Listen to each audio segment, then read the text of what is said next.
आम्ही राज्यातील शेतकऱ्यांसाठी कर्जमाफी योजना राबविण्याचे आश्वासन दिले होते। त्याकरिता समिती गठीत केली आहे। राज्यातील 30 सप्टेंबर 2025 रोजी पीक कर्ज थकीत असणाऱ्या पात्र शेतकऱ्यांना 2 लाख रुपयापर्यंत कर्जमाफी देणारी पुण्यश्लोक अहिल्यादेवी होळकर शेतकरी कर्जमाफी योजना मी आज जाहीर करीत आहे।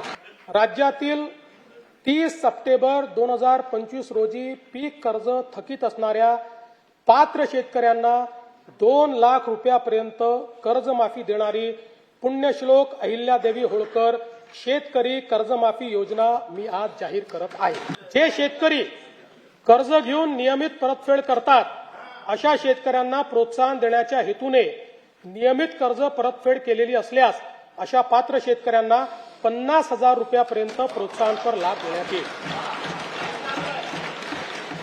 कर्जमाफी तसेच प्रोत्साहनपर लाभ देण्याबरोबर कोकणाला हे जास्त महत्त्वाचं आहे, कारण कोकणातले लोक सगळे कर्ज परत करतात।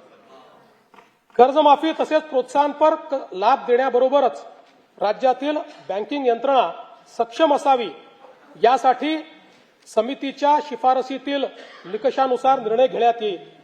शेतकरी वारंवार कर्जबाजारी न होता त्याला कायमस्वरूपी कर्जमुक्त करण्याचा शासनाचा संकल्प असून याबाबत समितीच्या शिफारसी अनुसार दीर्घकालीन उपाययोजना करण्यात येत आहेत।